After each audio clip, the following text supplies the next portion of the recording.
You're listening to Nakedly Examined Music, a podcast about songs and songwriters. My name is Mark Linsenmeyer. My guests for episode 116 are Alexander Hacke, who has been a member of the German experimental group Einstürzende Neubauten since close to its inception in 1980, and his partner, the American Danielle de Picciotto. She's lived in Germany for a long time. She was a singer for bands called Space Cowboys and the Ocean Club. She's an artist and filmmaker. She had done video work with Neubauten. They got married in 2006. Alexander would create music for some of her art installations. We're going to be focusing exclusively today on the music that they've made together, which really started with improvisations around 2010. They had an album in 2011 called Hitman's Heel, and then in 2014, the recording Needle at Sea Bottom with Larry Seven. Then we have Persevantia, credited to Danielle and Alexander. And finally, the band name that they use now was Unleashed, Hackedepicciotto. They've had 4 releases under that name since 2016. 2 of those were meditation albums, first Unity, and you're right now listening to Let There Be Joy from their 2018 collaboration Joy. Today we're largely going to be focusing on their 2 more song-oriented albums. From 2019's The Current, we're going to be talking about the song The Banishing, and then Third from the Sun. Then we'll look back to the 2017 album Menetekel and discuss the song Prophecy. Now you notice that song has a very prominent poem by Danielle sitting up front. We're going to conclude by listening to another poem-based song called Survivors. It's off the Danielle de Picciotto solo album Deliverance from 2019. She plays all the instruments on that, but Alexander engineered the whole thing, so it's another aspect of their collaboration. For more information, look up hackedepicciotto.de. For more on this podcast, see nakedlyexaminedmusic.com, and if you'd like to support the effort and get an ad-free feed, go to patreon.com/nakedlyexaminedmusic. So I will have played a little bit of Let There Be Joy from your second meditation album that you did together, 2018's Joy. We're going to get pretty quickly to The Current and hear a couple songs off of that. Do you want to say a little about, I'm sure my listeners who are familiar with Alex's work at all are familiar with Einstürzende Neubauten, which I have some background in, 1981 through the present, right? That band is still in existence. You're going to have a new album in 2020. Is that right? Yes, that's right. We're about finishing the recording process, about to accomplish it. And yeah, it's going to be released sometime in late April, May 2020. All right. So hopefully I'll be able to talk to somebody in the band about that when it comes out. But that's not what we're talking about today. We're going to focus on the work that the 2 of you have done together, which goes back. So you've been working together for 20 years or something, it said. But I see the first album that's sort of actually attributed to both of you is around 2014. Can you say a little about how this evolved into you 2 working together? We kind of started in 2001. Back then it was kind of that we did a lot of audiovisual things together. I had been doing a lot of things with like Super 8 projections and a lot of like art installations. And then I invited Alex. The first time, I think, I was doing an art installation like in a theater, and I asked him to do some music to it. And it somehow worked out so well that we started doing stuff like that. We started composing complete shows. One was about like electronic music and visuals about electricity. Another one was based on a book called The Ship of Fools. I mean, I've been doing music forever, and at one point it was kind of like, well, then why don't we just start really doing something together? And then it became more and more of a thing of like, we started doing music together with the visuals, and we released a couple of DVDs with that kind of stuff. We performed with the Tiger Lilies. And then at one point we somehow started finding our sound, and that then became Perseverantia. We did an album before that called Hitman's Heel, where we were still kind of experimenting around. It was more ballady. But basically with Perseverantia, we really found our sound. We'd kind of figured out, because we're quite the opposites. I come from a classic training. Alex is self-taught and one of the ingenial dilettantes of Berlin. He's tall. I'm not that tall. He likes very loud. I usually am not that loud. It took time to find out how to get these things together. But as we like opposites, we were kind of like, we're going to find the way. And then we found it, and we're really happy with that in the meantime. And so that's when it really started rolling for us. And has the evolution been, I know listening to that first album, Perseverantia, it seems like it's more kind of like the meditation music, these static, long soundscapes, whereas at least on the new album, we've got some more songs that are, 4 or 5 minutes that seem like songs as opposed to pieces.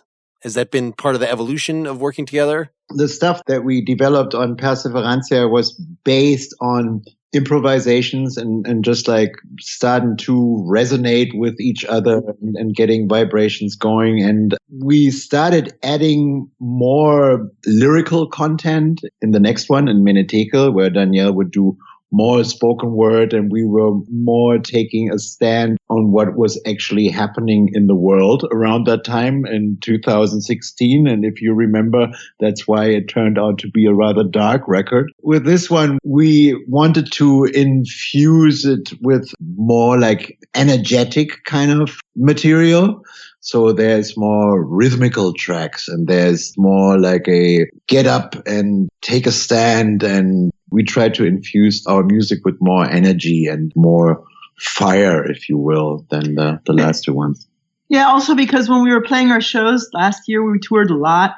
We noticed that we kind of felt like playing stuff that was faster too. I mean, it's really nice to play the slow stuff, but it somehow felt as if the show wasn't complete without kind of building up that energy. And so we thought we should really compose more songs that are faster so that we have the whole scope within a show's possibility. All right, so we're going to play The Banishing from the current in full. Do you want to say a little about that before we play it, and then we'll talk more in detail? We were thinking of doing something like Halloween, or what's the one in Austria where we went to see where they wear those animal costumes and stuff, where they run around the street and they rattle stuff. Yeah, it's like a winter carnival kind of thing, like the Krampus celebrations in just before Christmas time, where the locals in Austria are basically like the mountain people. They like to get dressed in these monster devilish costumes, and they do these wild dances and scare the evil spirits away. Yeah, so it's kind of like, the usual harvest thing where like you try to get the good spirits to come and get rid of the evil spirits. And we felt like doing a song like that. We've never done that before, so it was fun.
Can you say a little about the actual mechanics of this coming together? This sounds like a programmed rhythm bed to start. Is that right? Yes, it is programmed using samples that were played by me. Okay. And then reprogrammed and rearranged electronically. It's funny because, we're two people, but we play so many instruments and we do so many things. We've kind of hit the limit of what one can do. So it's kind of like that was something played by me. Yeah. And that was something played by I was looking at Danielle questioningly while I was saying that. Also. It's really funny. I mean, we could actually use 3 or 4 musicians on stage to help us with everything that we're doing.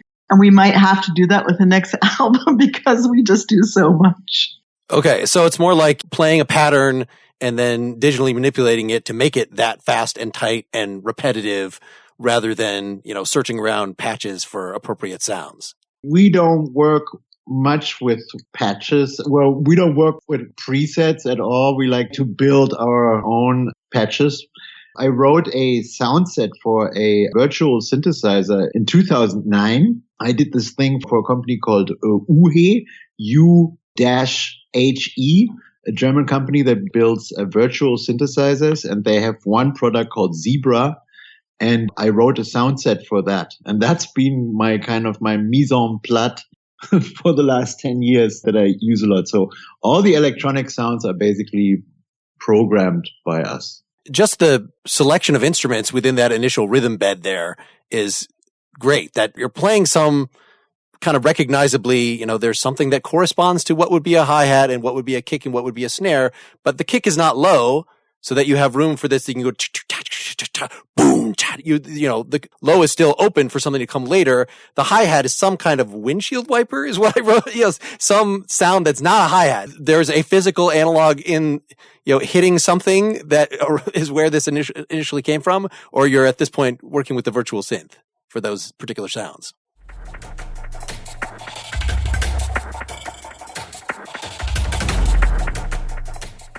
No, these are acoustic sounds and they've been pitched and they're playing back at the wrong speed, basically. Yeah. And one of the reasons is that I usually have a problem, at least in our music, is to have anything sound like a regular drum set. I don't like that. Something like a windshield wiper, for instance, is a very good example. Not that I don't like the drum set in general, but in our music, I don't like anything I'm very, very sound specific. So I don't like anything to sound like a normal drum set. So that's where I'm always like, this has to sound different. Yeah, because you visualize the sounds you hear, We don't want anyone to basically see a physical hi-hat in the music or see a physical snare in our music. Even if the source material might be a physical snare, it will not convey that image. Right. So does that go for the other sounds as well? So right after you've established this rhythm bed, this kind of low guitar-like drone comes in, and then the melody, which sounds like kind of a decent synth string patch.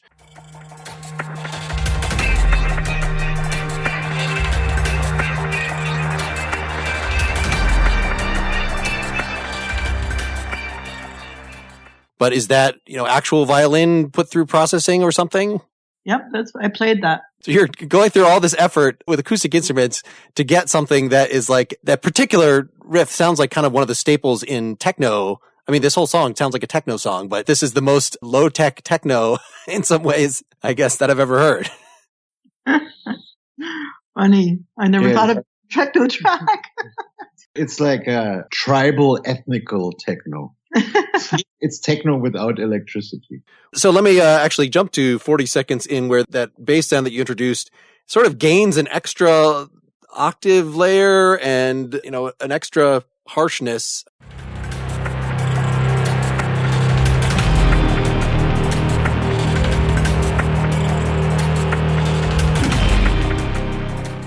We'd introduced the bass thing. Now it's, it's actually really, again, are you layering on top of that? Are you just turning on effects? What is making that bass sound open up quite so much? I think if I remember correctly, it's not even a bass. I think it's a bass. It is a bass? Of course bass? it's a bass, yeah. Usually what we do is like I say, I want a really, really, really heavy and evil bass now. So then Alex gets the bass. I remember you played it and you put it over different amps. I met this gentleman from Bombay, India. He has a company called Animal Factory Amplification.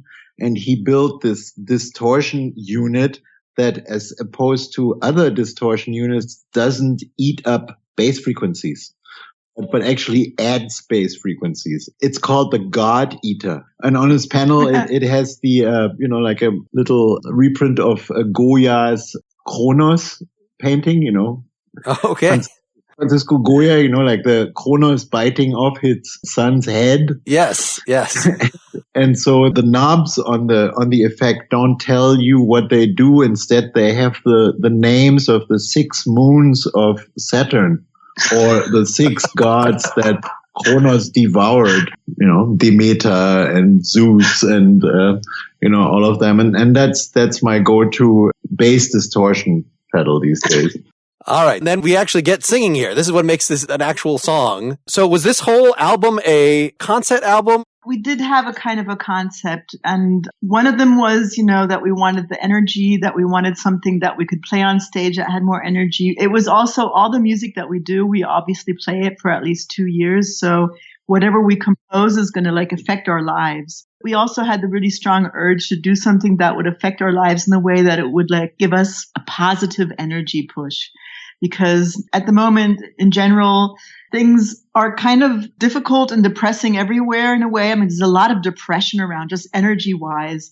And when we're going around meeting people and traveling, because, we're nomads, so we are in constant connection with people, it's easy to get depressed quickly because there's so many different reasons for depression. And we wanted our art or our music to give us a certain energy to have the strength to stay positive and healthy and push forwards and find answers or whatever, all of that.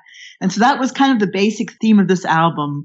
Because of that, it also does touch a couple of darker things just to understand what the dark things are energy wise and try and push through that to get to some kind of positivity. That's kind of the basic thing. And it sounds conceptual, but it really is just also something that's musical in a way. I actually had Prophecy in mind, which is from the other album. So we're going to talk about that at the end of the interview, the actual getting kicked out of Eden, but just the fact that this is called The Banishing and has this obviously religious sort of imagery in it made me feel like this was somehow part of the same effort. I mean, it is in a way. I mean, Prophecy in the last album was a lot darker. And The Banishing was kind of a reaction to that, thinking, okay, in our last album, we really got caught up kind of in the difficult things in life. And in this album, we kind of want to banish them and get back to that original energy that we have and want and go back to being, energetic. And so first thing you have to do is to banish. Exactly. Like a banishing is like a preparation for a ritualistic setting, and a live show, for example, is a ritual, if you will. And in order to clear the space, to make room for something else, you have to banish all the crap that's floating around. Yeah. Wash away my sins. All right. So we have a verse of come wash away my sins. And then it's not a prayer. It's not come wash away. It's just let this happen. Help me cleanse my soul. Is there a theological difference there that this is more self-help than entreating God or something? Essentially, it is all self-help, if you will. You cannot rely on any influence from the outside. You have to take care of it yourself. Yeah. So it's kind of in that direction. So then once that happens the first time, then the instrumental comes back even faster with this extra punctuations in the percussion, this sizzle.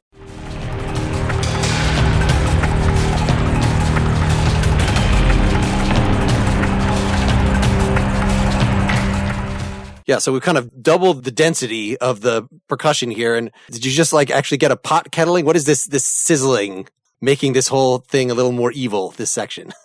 That was another one of your sounds. That's another programmed, strictly electronic sound, actually. I think that's an actual virtual synthesizer sound.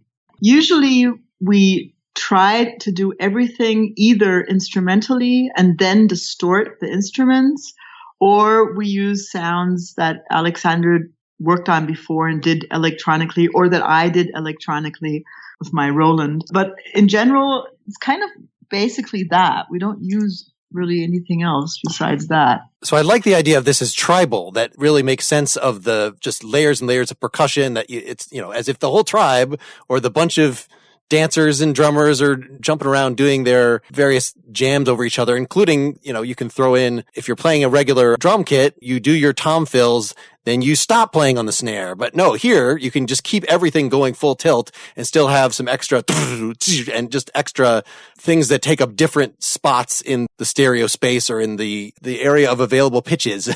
You've established that. Are you then going back overdub after overdub to kind of add a little more sauce to make the different parts distinct from each other? Particularly in this piece, it's in a way, in a positive way, but it is martialistic in a way. These are like the hordes, and they're coming in and they clear the space, and you get the artillery, and then there's different gangs of percussions coming in, and we gather these characters, we compile like a cast of characters, and then we arrange them in the next step rather than starting on a blank page. It's more about taking away than adding on. So you kind of have most of the sounds determined beforehand, as in this is going to be the palette from which we're drawing, rather than we've got this drum layering, let's look around for something else. Oh, let's add a little bit of xylophone or something just to go, somewhere. Because I'm hearing all these little things peek out that don't sound like they're consistent characters. And I'm just, okay, I heard that once and then it didn't come back.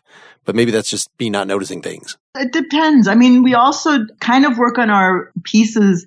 A lot of people say that our music sounds like film scores. And it's kind of like we also have a kind of a film or some kind of thing in our minds. A narrative. A narrative, yeah. So it's kind of like, okay, let's do all of this and then take away some to give a little bit of air, and then, maybe we should add a little bit there or take a little away. It's kind of like, almost as if you were building a sculpture out of clay. You add a little, take a little away, kind of like that. But you've got the body there already.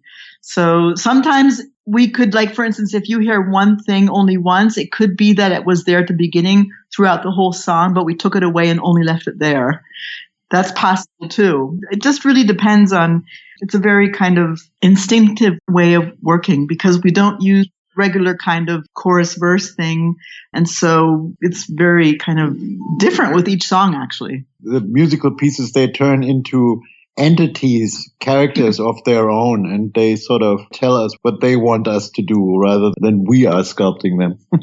One thing that we actually really wanted to do this time too was to add more of the electronic sound atmosphere. Kind of like, specifically, I have wanted to add that for some time now and not only have like a pure instrumental thing. Because originally when we did our first album, Hitman's Heel, that was when we became Nomads.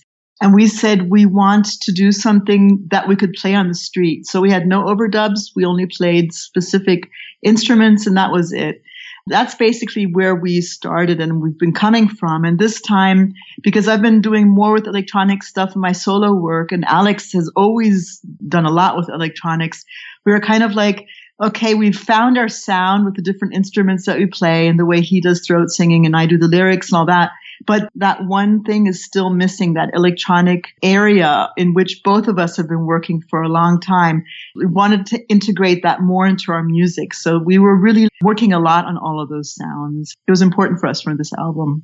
Before we go on, I need to stop for a sponsor break. If your life is anything like most of ours, something is wrong. And whether it's an identifiable real-life event, or maybe it just seems like it's you, that something is interfering with your happiness, preventing you from achieving your goals, BetterHelp Online Counseling is there for you. This is a service that is available worldwide, but there are 3,000 U.S. licensed therapists across all 50 states, including those specializing in depression, stress, anxiety, relationships, sleeping, trauma, anger, family conflicts, LGBT matters, grief, and self-esteem. You connect in a safe and private online environment. You could use text, chat, phone, and video through desktop, mobile web, Android, and iOS apps. BetterHelp lets you get help on your own time and at your own pace. Everything you say is, of course, confidential, and it is affordable. Financial aid is available for those who qualify. Nakedly Examined Music listeners can get 10% off your first month with the discount code NEM. You simply fill out a questionnaire to help them assess your needs and get matched with a counselor you'll love. You can be talking to someone in as soon as 24 hours. If you don't like your counselor, they'll switch you to a different one at no additional charge. So whatever's going on with you, you don't have to deal with it on your own. Just go to betterhelp.com/NEM. Well, let's get the second song out there. We can still come back to this if we want, but Third from the Sun, also from the current 2019. So this is a purely instrumental one. It's a bit longer. Only, it's still less than 7 minutes here, about 6.5. But it seems like, the first song was driven, correct me if I'm wrong, it sounds like it was driven by, to some extent, how much you had to say in the lyrics. I mean, you could have repeated that help us, help us, help us thing, twice as long, but it probably would have started to get a little strange. Whereas these instrumental things, especially once you get the full groove going about 4 minutes in, this dance beat, like, that could go for 20 minutes if you wanted. And in some other settings, these songs have gone that long. Do you want to say a little about Third from the Sun before they hear it? Every time I hear it, I think, we should have done it 3 times as long. You want to start dancing and then, but we were trying to do shorter songs. Well, we didn't have a lot of time to do this record. We kind of did the whole record in little more than a month. Yeah, composing, recording, mixing, and mastering. Everything was done with, like in 4.5 weeks or something. And, it was crazy. And just for practical reasons, like we did with our meditation record, if you record a song that is 20 minutes long, you can only listen to it 3 times within 1 hour. And it really was for strategic, practical reasons that we decided, if we want to have different pictures and different flavors on this, they can't be all that long. Otherwise, we never get it done. Yeah, because we really do like doing long songs. We comforted ourselves saying, well, we'll be able to play them much longer on stage.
Yeah, so this really sets up a cinematic location, very literally at the beginning, that it's this cloudy mix of low swirling. Is it synths? What is it that we're hearing at the beginning here? It is a mixture of all kinds of things. Let me tell you what Danielle told me what she wanted to do. She wanted to do a piece demonstrating the beauty of the planet that we are living on, right? If I remember correctly. And so it is in a way very cinematic, the way you get these representations of how you can zoom into the planet or into a map and detail and back out, like from space, zoom into the atmosphere and back out of the atmosphere and kind of floating about different forms of vegetation and different forms of landscapes and then back out into space. And that kind of image she told me about, and that's what we try to create there. Lately, I've been thinking a lot about our planet, and I think it's such a beautiful planet. On another song, I also wrote a small piece of spoken word about that. And I was like, when you see our planet as a whole from space and you come closer and closer, the first thing you hear is like the sound of the earth, because all planets have a specific sound. And then you come closer and then you hear like, animals and trees, and then you hear people, and it's kind of, and then you hear the whole world population, and then you fly past it. So it's kind of supposed to be that kind of impression. It's funny how the character of these sounds maps onto the visuals that you're talking about, because I wouldn't have pictured from that, some of the particular noises here, that you got this low swirl that I guess is the sound of the earth, then this telegraph, so we got some kind of sign of human communications, but then the next thing we hear is this wow, this bass that jumps out. So I guess, is that the pedal you were talking about before, Alex, or is this just a synth sound, this wow, that kind of keeps coming back? Danielle came up with it. I don't know, but we shouldn't get too much into detail about interpreting the meaning of each and every sound, because it's imperative that people don't have too much background information about what they hear, because it really all lives in your consciousness, what you come up with, your chain of associations and stuff like that. And I don't want to dictate that too much. No, that's fine. It's such an interesting collection of players this time that you've got something I was just trying to, interpret in my notes, something that sort of sounds like seagulls, which maybe is violin. I don't know. I put reverb bagpipes or saxophone for something else. There's this electronic tinkling, these ghost sounds rising, just this really diverse mix of stuff that this is, not all. Even though we do have a rhythm that starts about a minute in and kind of sets it up, whereas the first song you could say, okay, those are all, it's tribal in some way. This one is a little less clear to me, sort of what the overall, I guess maybe the point where the rhythm comes in kind of clarifies it a little bit. Let me just play that.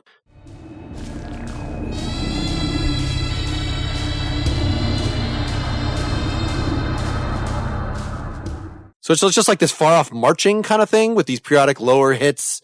I mean, did you have an idea visually of what's going on as the rhythm kind of gets more and more present in the song? I've got this little flute in Istanbul. It's a Zuma, it's called.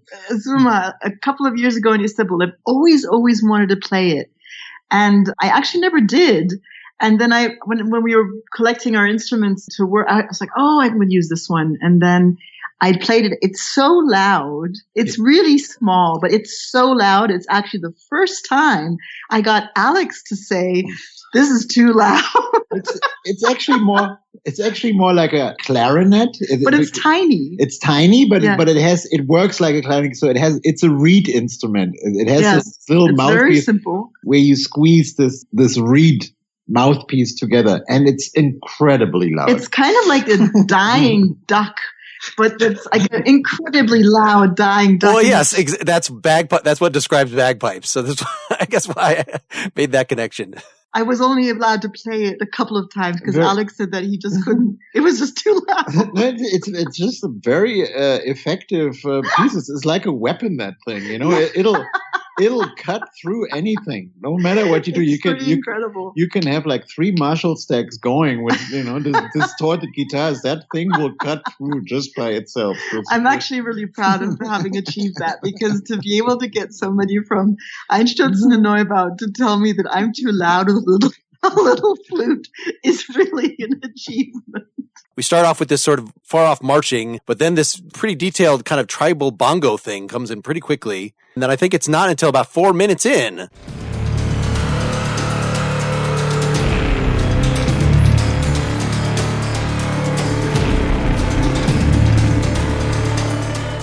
Yeah, where the density kicks up again, and then it's still another 20 seconds after that before we get this full dance beat that like, okay, now the song has arrived and can sit there as long as it wants. Had you planned that sort of growth as you went? It's supposed to be like this drone kind of thing. You can imagine it as if like, a drone was flying over Europe and then down and through Africa. Not a musical drone, like an actual drone. It's supposed to be like, a drone flying through different all of layers these things, of the and then all these layers compiling together to like create the sound of the Earth's rhythm, of life on Earth's rhythm, not Earth itself, because Earth we have had at the beginning, and then all the rhythms on top of it of life moving on Earth. And then afterwards you leave Earth again, and then you just have the drone of the Earth. And for me, that 4 to the floor kind of kick in the very end, that for me is symbolically represents human like architecture. That for me is like a 4/4 kick drum.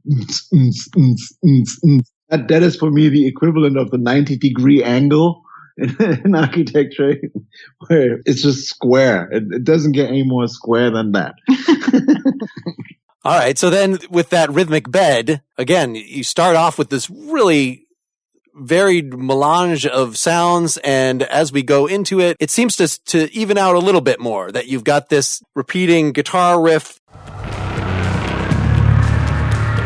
Actually, that must be the bass through your special pedal. There's no actual guitar on the entire album. Oh, wow. Okay. It is all done with, I play a bass 6, which is a 6-string bass guitar. Basically like a guitar, but 1 octave lower.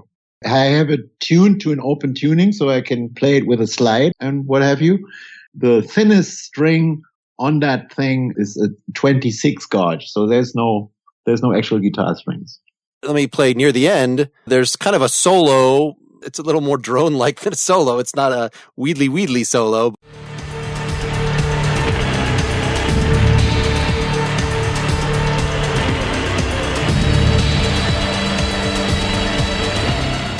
What is taking the lead there? That's the hurdy-gurdy that I play. Oh, okay. I play a hurdy-gurdy, and it's the hurdy-gurdy.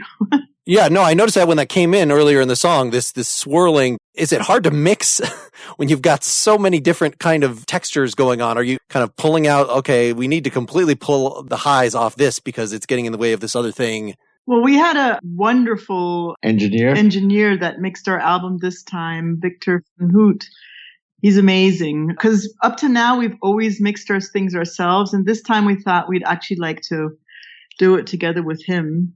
Yeah, I actually have somebody didn't want to be multitasking that much. Yeah, because Alex always, does all the stuff on the computer, and then we do the music together. It kind of gets exhausting, and especially because we had only 4 weeks. We're like, okay, this time we're going to actually writing, arranging, playing, and engineering the album at the same time. Would have been a little bit of a overkill for me. So we gave ourselves the luxury of working with an accomplished engineer for a change. And so this way we also had the luxury of being able to actually step back from the picture a little bit and just like see how everything works together, rather than carving out the details on every single channel and on every single voice, and actually saying like, oh, this could work like that and that, by taking a few steps back. And he has an amazing studio sound-wise too, really amazing. I mean, he's worked with Nick Cave and PJ Harvey. He's really great. And so because we, a lot of times we record we do like guerrilla recording. We just go anywhere with our stuff and record it. So we usually do not have spaces that are necessarily sound-wise really good. I mean, we recorded in Blackpool in a not professional studio, just in the space that we used as a studio. So it was really great to be able to hear the music in his studio where you could hear every single sound really crystal clear and work on, where is it too much? Where is it too heavy? And especially with the heights too. One thing that I'm always very conscious of is I do a lot of the high sounds and I don't like them to be too piercing. Like I hate it when the violin becomes too piercing. And so I really want the high sounds to sound, well, besides that one really loud dying duck sound, I like everything else to be a little softer. Yeah. And it was great to work on that in the studio. Usually we like working in spaces that are not acoustically improved or that are not acoustically designed, and working in this kind of guerrilla way is very inspiring. Yeah. Because I find traditional studios, usually if you need to go there in order to create something, I kind of think that they are kill inspiration rather than doing the opposite. If something is too well designed acoustically and to compose stuff, stuff in it, I don't like that. That was one of the reasons why we went to Blackpool, for example. We recorded a lot of the stuff in a Airbnb on top of a fish and chips shop. That kind of is a different kind of inspiration than doing it in Abbey Road Studios. Let's get one of those guerrilla recordings out there. If this is what Menetekel, the album 2017, was recorded, that style of recording. The song was Prophecy, and this is kind of in between. So we had a purely instrumental one, we had a more of a song one, and this sounds like a long instrumental that over which spoken word was put.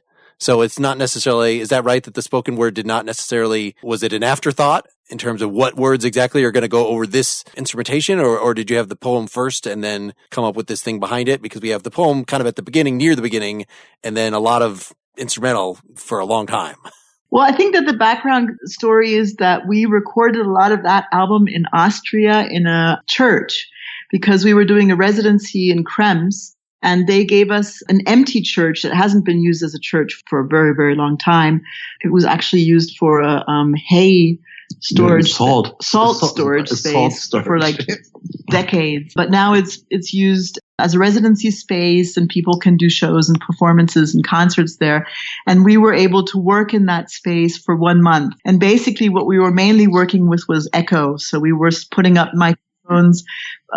It's a really big church in different parts of the room, and we would work with our instruments and with differently long echoes with our voices and stuff. So during that time that we were doing that, I would walk around in the church looking at it and trying to figure out kind of like what is the difference between that kind of architecture and a regular kind of architecture? Like how does the architecture of a church influence what happens within a church, be it religious or non-religious activity?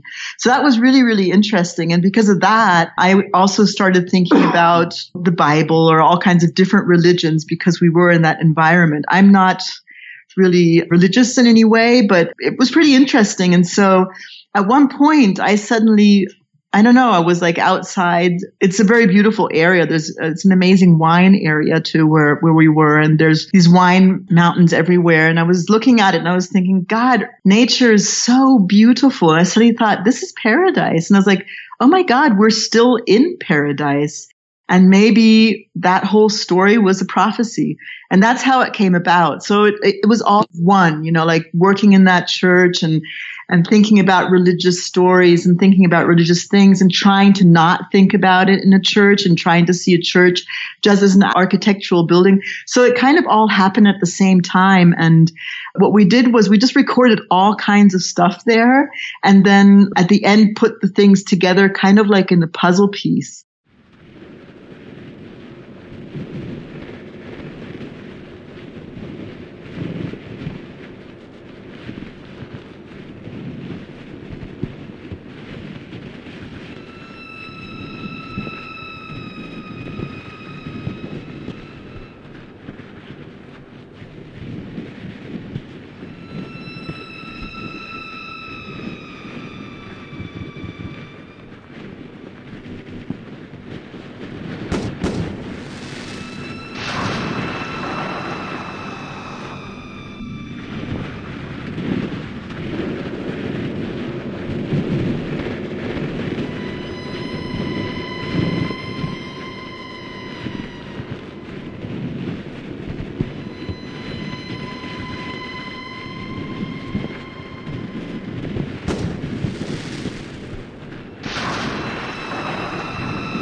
is written in the old book that Adam and Eve lived in the Garden of Eden,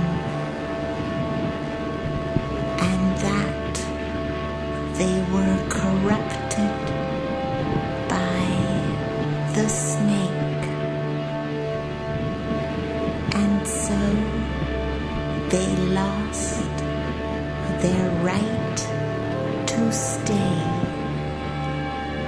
and were thrust out of paradise by God.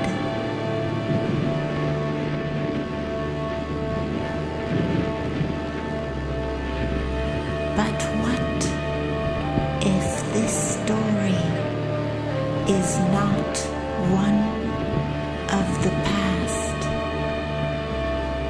What if this was a prophecy?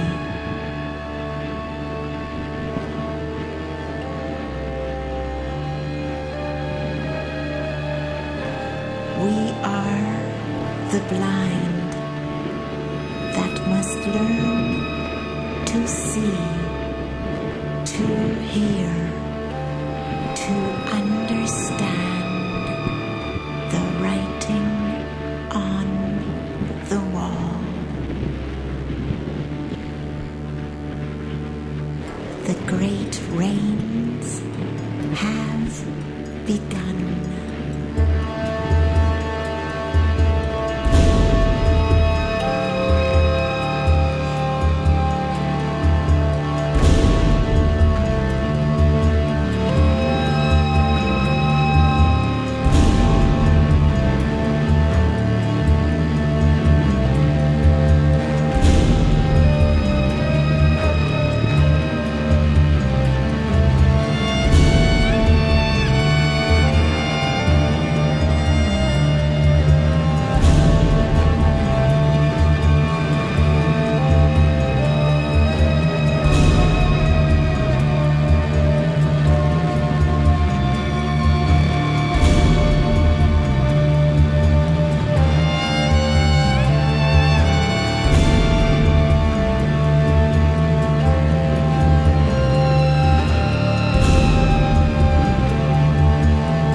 So this one has a literal atmosphere at the beginning, an actual windstorm with some thunderclaps. Did you record this storm yourself, or am I wrong? Was this somehow created by instruments? A lot of that is done with my violin, actually. The birds. Well, yes, that high keening call, but just even the bass line under that, and you've got this, what's gunshots and thunder? Again, are these like actual samples of gunshots and thunder, or is this things you're recording in the space? Samples of thunderclaps. Okay. Yeah, some of them are just samples of sounds that I made, and I worked on them so long until they actually sounded that way, distorting them and things. And then this is hurdy-gurdy. That's at a minute and a half or so. That kind of comes in with the main melody. Is that right?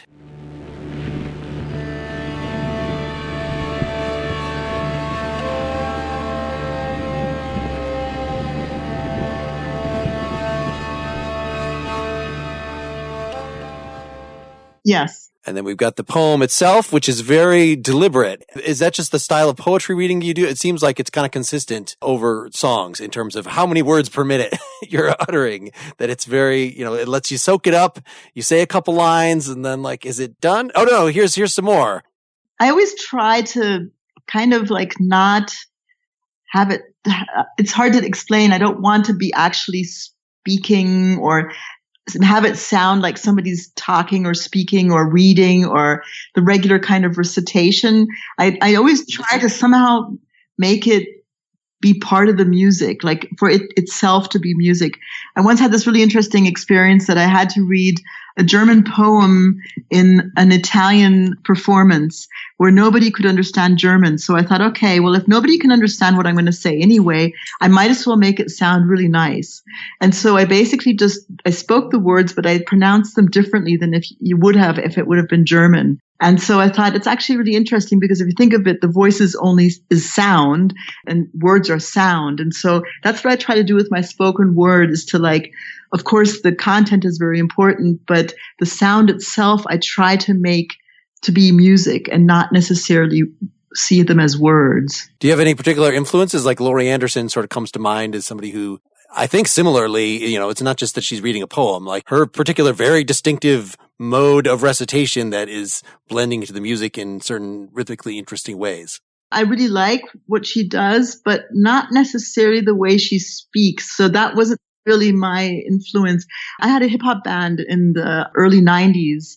That's where I discovered that I'm actually good at speaking or doing spoken word because they once said, just pretend that you're this airport announcement. And I did it and everybody was like, wow, that was really good. That's where it started. So, and because hip hop, it was kind of like a hip hop crossover band. I worked a lot with words, and that's kind of where I also because hip hop is so rhythmic and it's important that that the words again there are like an instrument. I think that's when it started, that I started really being interested in this kind of way or work with words. So would it dilute it somehow to just actually sing it rather than speaking in a slow, rhythmic, sing-songy kind of way to kind of go back and forth between those? What's just your history in terms of, am I going to say it or am I going to sing it? Well, I think there's quite a difference between speaking or singing or saying or singing. Does it lose the potency if you wrap a melody on it that kind of distracts from what you're actually trying to say? Absolutely. I think so. Because there's people we have a friend who actually doesn't want to understand lyrics. So when he listens to music, he just ignores what the lyrics are saying. And I think that a lot of people actually do that when they're listening to a song, they don't necessarily listen to the lyrics. But if it's spoken word, you actually kind of have to. But then I don't really want to be that.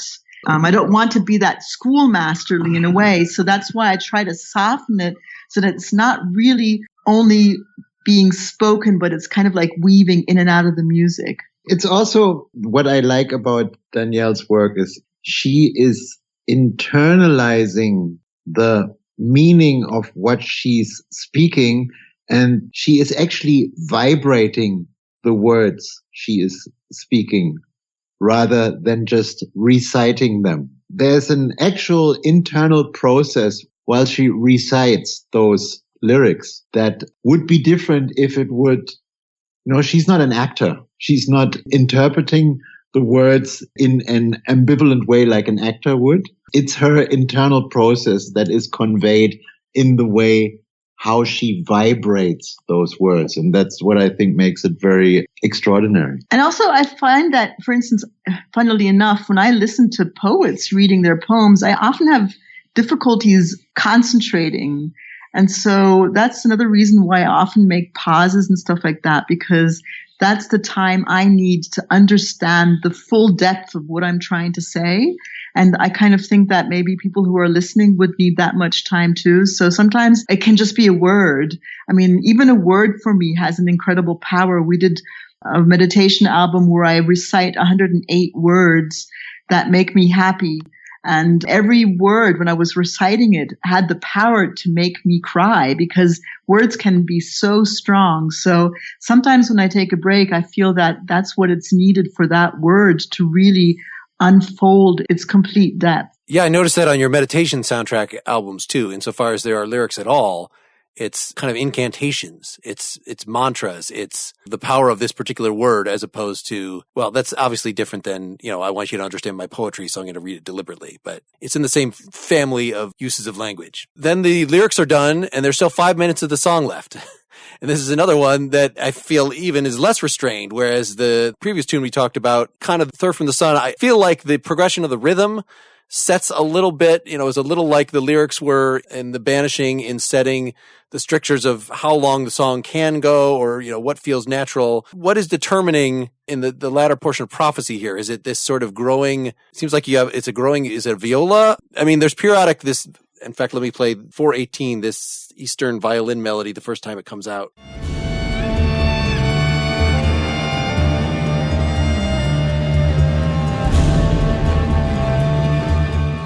Yeah, so to me, that was the signpost, that da-na-na-na-na. And then there's all this churning and stuff that keeps going. And then after a while, that violin comes back. How do you think of the structure of something like this? For me, it was kind of similar, as you say, to the other song we were speaking about. In this one, it's more about the different religions coming together, the Eastern and the Western and the Buddhism and the Islam and the Christian, and somehow all of them coming together in this paradise that we still are, that we haven't been kicked out of, and all of them kind of dancing together. That was the visual, the thing I was visualizing while playing it. So I tried with a violin playing different harmonies to kind of present these different beliefs. These are all like Oriental scales, what Danielle is playing there. And so the Orient as being the East as the source of light, symbolically speaking. We try to incorporate musical elements or ethnical elements that you would associate with the Orient in order to convey this source of light, rather. And I play a bunch of the entire percussion track is done on all kinds of different Oriental, like frame drums and hand drums and these kind of things. And for me, I always envision Oriental celebration. What I say is from the Bible. Yes. And so in that way, basically, we bring together all these different sources of light, so to say, to kind of like see that they actually even harmonically work together, because a couple of things that we play are not in that harmonic thing. And so there's like all these different sounds coming together to create the one big sound once more of everybody being together in this dance in our paradise. Well, it sounds like the last character to enter this dance, this is about 8 minutes, 19 seconds in. It sounds like it's the snake. Let me play what...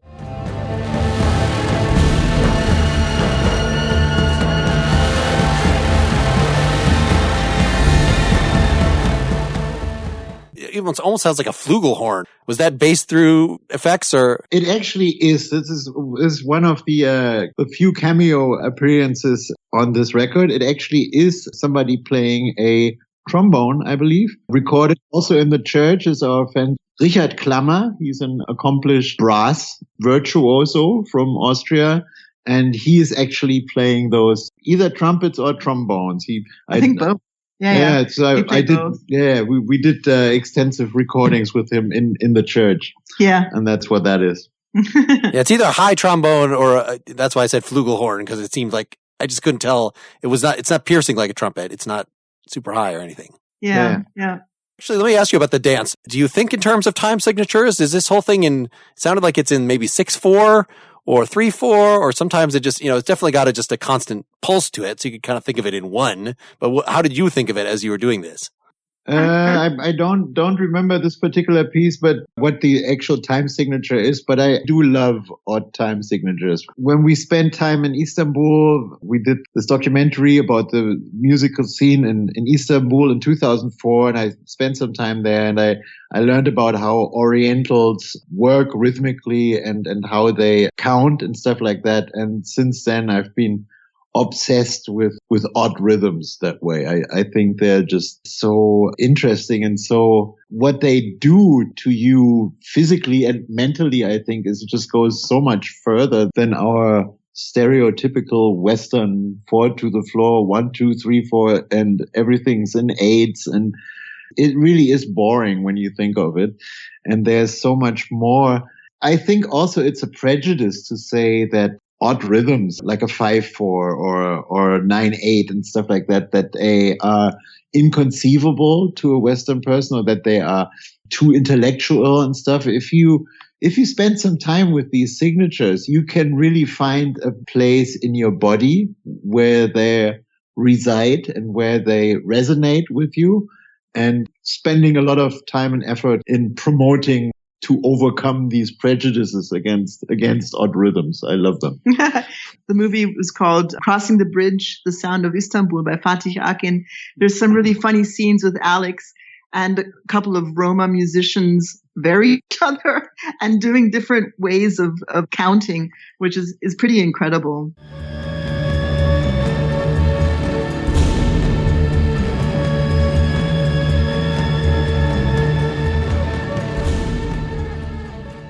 So you can just interpret it as boom, boom, like that's why it's so intuitive. It's only kind of where you try to listen to where do the phrases end, where do they repeat, that you start thinking like, wait, is this in 3? Is this in 6? But, there's still like this core. So it's very different than, take 5, but that where the extra beat is kind of meant to kick you in a certain way. Like this is just more, complexity on top of a basic something you can feel with your heartbeat. What I learned from Turkish musicians is the way they count a 7/8, for example, is they count everything that is in 2s first, and then they add the 3. So a 7, they would count 1, 2, 1, 2, 1, 2, 3, 1, 2, 1, 2, 1, 2, 3, 1, 2, 1, 2, rather than counting to 7.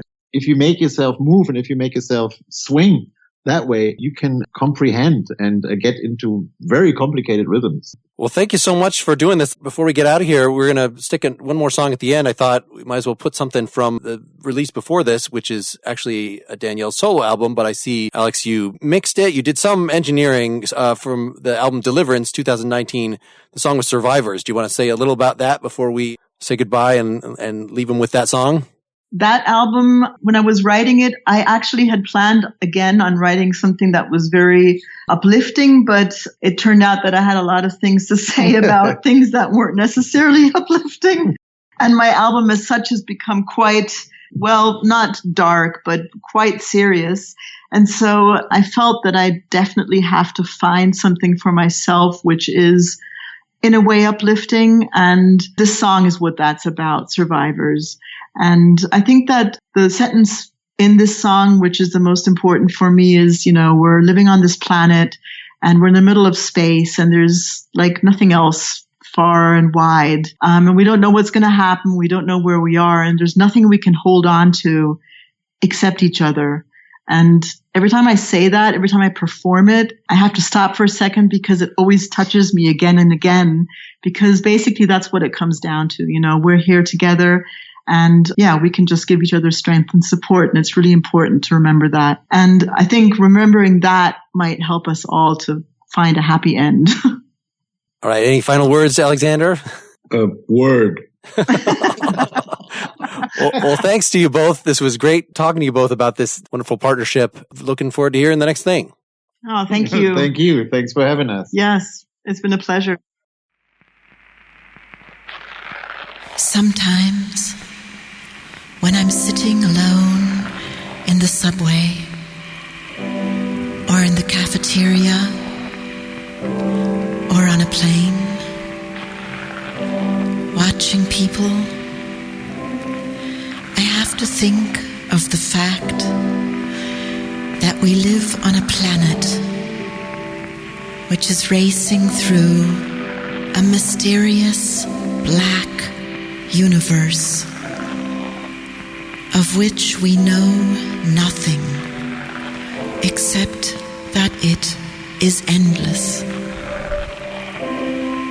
and that we are a mere tiny particle lost in this vast realm, hurtling around a fireball.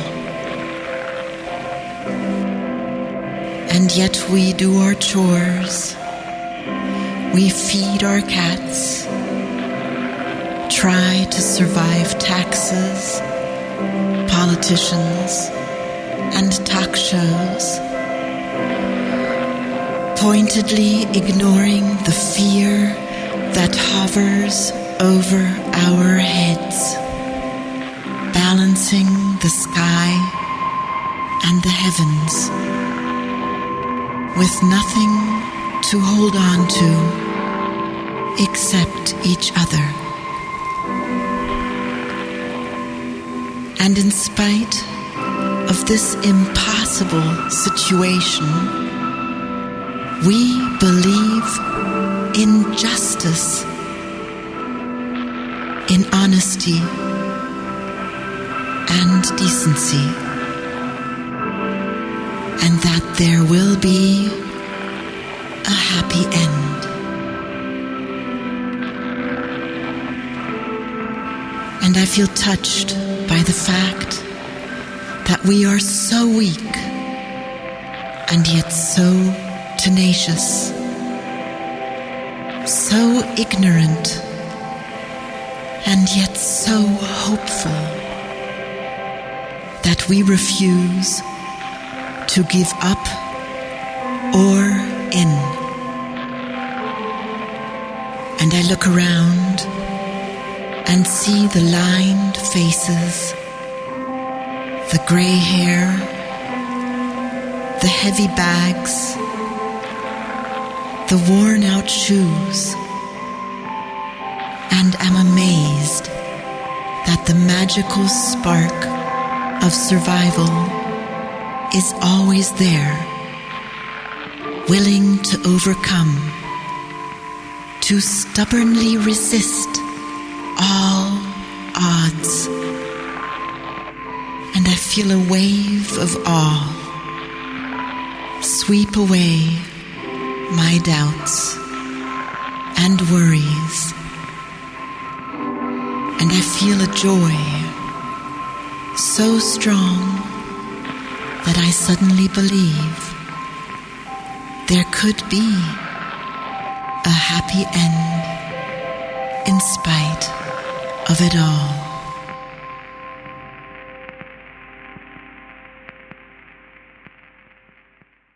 Thank you so much to Danielle and Alexander. I normally resist interviewing more than one person at a time, but I really liked witnessing this chemistry in action and the way they think about music together. And like I said, I am really hoping to circle back to Einstürzende Neubauten and delving into their creative and fun history on another interview later. I'm actually kind of glad I didn't have to interview Alexander about that by himself, because on listening to any given Neubauten song, I don't know who did what. I don't know which songs Alexander is mostly responsible for. If you want to hear some samples of the older projects of both these musicians, I will be linking to them from the blog post associated with this episode at nakedlyexaminedmusic.com.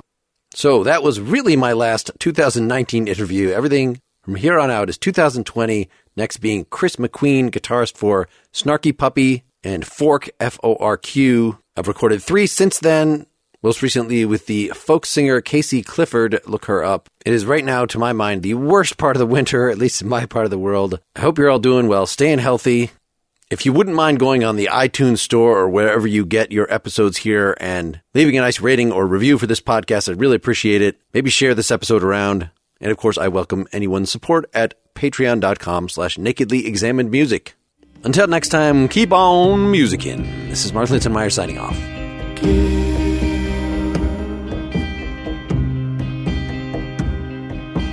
Yeah.